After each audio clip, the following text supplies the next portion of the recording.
Two men fell through the darkness over occupied Czechoslovakia on the night of December 28, 1941.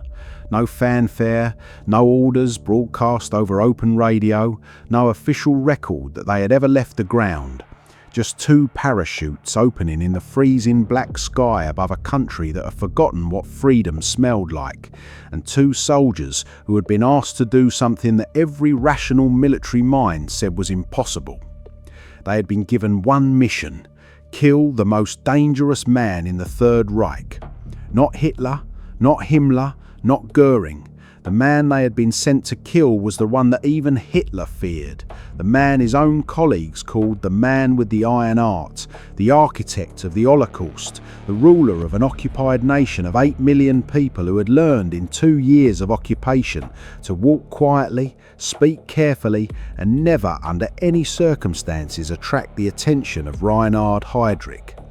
They had been given almost nothing to do it with: 2 pistols, 1 anti-tank grenade modified into a bomb, and the knowledge that if they failed, Prague would burn. They did not fail, but the price of success would take decades to fully calculate.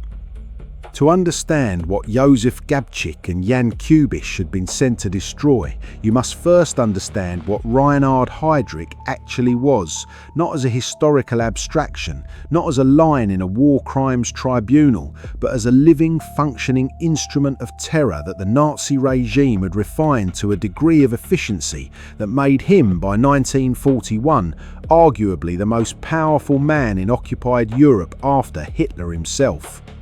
He was 37 years old, tall, angular, with the kind of face that appears in nightmares, not because it is monstrous, but because it is not, because it is composed, intelligent, almost elegant, the face of a man who could discuss bark at dinner and sign extermination orders before dessert without the slightest disruption to his digestion. He had built the SD, the Nazi intelligence service, from nothing into the most sophisticated surveillance apparatus in Europe. He had organised the Einsatzgruppen, the mobile killing units that followed the German army into the Soviet Union and murdered over 2 million people in the first year of Operation Barbarossa alone. He had chaired the Wannsee Conference in January 1942, the meeting at which the systematic murder of every Jewish person in Europe was formally coordinated between Nazi departments with the bureaucratic efficiency of a logistics review. He had been appointed Reich Protector of Bohemia and Moravia, ruler in all but name of what had been Czechoslovakia, and his administration of that territory was a masterpiece of ruthless pragmatism. He did not simply terrorise the population into submission, he divided it, offering concessions to workers whose industrial output the right needed, while annihilating the intellectual and resistance leadership with a surgical precision that had broken the Czech underground within months of his arrival. By the spring of 1942, Heydrich moved through Prague in an open-top Mercedes without an armed escort, not because his security apparatus had failed, because it had succeeded so completely that he felt with the cold confidence of a man who had calculated every variable that no one in Bohemia would dare. He was wrong, but he would not discover this on a Wednesday morning in May, on a hairpin curve in the Prague suburb of Lidice, when a young man stepped into the road with a Sten gun and pulled the trigger. Gabčík and Kubiš had been training in Britain since 1941 under the auspices of the Special Operations Executive, the clandestine British organisation tasked with conducting sabotage and assassination operations in occupied Europe. They were soldiers of the Czechoslovak army in exile, men who had fled their country after the German occupation and found their way to Britain through France and North Africa, carrying with them the particular fury of men who have watched their homeland swallowed and have spent every subsequent moment looking for a way to strike back. The operation, codenamed Anthropoid, a word meaning human in form, had been planned with the meticulous care of people who understood that the margin for error was effectively zero. They parachuted into Czechoslovakia in December 1941 and spent 5 months in Prague, hidden by a network of Czech resistance contacts whose courage was so absolute and so quietly maintained that it still resists full comprehension. They moved through occupied Prague in the thin disguise of ordinary citizens, learning the route that Heydrich's car took each morning from his country residence to the castle in Prague where he held his court, identifying the single point on that route, a sharp curve where the Mercedes would necessarily slow, where 2 men on bicycles might have a window of seconds to act. They rehearsed, they waited, they lived for 5 months with the knowledge of what they had come to do, pressing against every ordinary moment of their concealed existence, the meals taken in borrowed apartments, the careful conversations with contacts who knew enough to be shot and not enough to give the operation away, the particular quality of sleep that comes to men who have accepted that they are probably not going to survive what they have agreed to do. On the morning of May 27, 1942, they took their positions at the curve. Heydrich's Mercedes appeared on schedule. Gabčík stepped into the road, raised the Sten gun and pulled the trigger. The Sten gun jammed. In the silence that followed, the fraction of a second in which the entire operation balanced on the edge of complete failure, Heydrich made the decision that would kill him. Instead of ordering his driver to accelerate through and away, he stood up in the open car and drew his pistol, choosing to confront the attacker rather than flee. It was the instinct of a man who had never been threatened and did not know how to process the sensation correctly. Kubiš threw the modified grenade. It detonated against the rear wheel of the Mercedes. The blast tore through the car's bodywork, driving fragments of steel and leather and horsehair upholstery into Heydrich's back and side. He staggered out of the car, returned fire, chased Kubiš briefly on foot, and then collapsed against the wall, his hand pressed to his side, his face wearing the expression of a man encountering for the first time something his calculations had failed to account for. He was alive. He was taken to hospital, and the Nazi machinery of reprisal began to move with a speed and totality that confirmed everything the planners of Operation Anthropoid had feared and proceeded with anyway.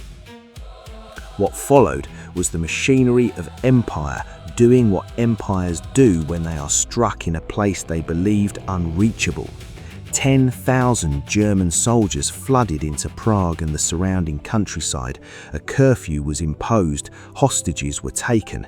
The village of Lidice, selected on the basis of a piece of evidence that connected one of its residents tenuously to the resistance network, was erased from the earth.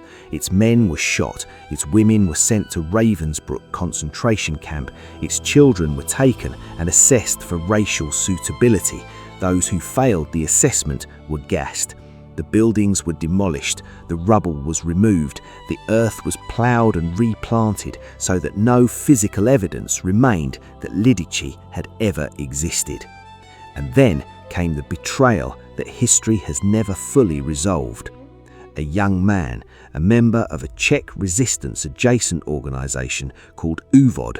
His name was Karel Čurda, and he had not been involved in Operation Anthropoid, but he knew enough, had heard enough, been told enough by contacts who trusted him enough to walk into Gestapo headquarters in Prague in June 1942 and offer what he knew in exchange for his life and a reward. He was 27 years old. He had survived the occupation. He had watched Lidice disappear from the map, and in the calculus of his own survival, he made a choice that led the Gestapo directly to the church where Gabčík, Kubiš and 5 other paratroopers had been hidden by the Czech Orthodox resistance for weeks. The siege of the Cathedral of Saints Cyril and Methodius lasted several hours. 7 men against hundreds of SS troops and Gestapo agents. They held the crypt with weapons, with improvised defences, with the stubborn and absolute refusal to surrender that characterises men who have already accepted the terms of their situation. When the ammunition ran out, when the water pumped into the crypt by the SS reached their chests, when there was nothing left to do, they used their last rounds on themselves. They were found as the water receded. 7 men who had come to do one thing and had done it, and had paid the price that they had always known the doing of it would require. Here is the detail that the history books mention and then move past too quickly, because it is uncomfortable and because it does not fit cleanly into the narrative of heroic resistance that the story of Operation Anthropoid deserves. Heydrich did not die from the bomb. The blast had wounded him severely, but the wounds themselves were survivable with adequate medical care. What killed Reinhard Heydrich 8 days after the attack was an infection. Fragments of material driven into his body cavity had introduced bacteria that his immune system, compromised by the trauma, could not defeat. He died of sepsis on June 4, 1942, in a Prague hospital, his body destroyed not by the violence of the attack, but by the invisible, patient, indifferent biology of the wound. The most dangerous man in the Third Reich was killed by something too small to see. So, the question that this story has been building toward from the moment 2 men fell through a frozen sky over occupied Czechoslovakia is the one that does not have a clean answer and has never had one and will not acquire one simply because we need it to. Was it worth it? The arithmetic is available. Heydrich is dead. The Holocaust lost its most efficient administrator at a critical moment in its implementation. The psychological impact of demonstrating that even the most protected figures of the Reich were mortal, that resistance was not merely symbolic but operationally possible, reverberated through occupied Europe in ways that are difficult to quantify but impossible to dismiss. Against this, Lidice, the hundreds of Czech civilians executed in the reprisals, the destruction of the Czech resistance network that had taken years to build, Karel Čurda's betrayal, and the 7 men in the crypt, and the families of every person who had sheltered them and paid for that shelter with their lives. Gabčík and Kubiš knew before they jumped from that plane that Prague would burn if they succeeded. They jumped anyway. They made the calculation that the death of one man was worth the death of many, that the strategic value of the act outweighed the human cost of the response, that history would look back and determine that they were right. History has largely agreed with them, but history is not the mothers of Lidice. History is not the children assessed for racial suitability and found wanting. History is not Karel Čurda, who survived the war and was hanged for treason in 1947, carrying whatever it was he carried in the years between his decision and his execution. The men who fall through dark skies to do impossible things do not get the luxury of clean answers. They get the mission and the outcome and the long silence afterwards in which the rest of us decide what it meant.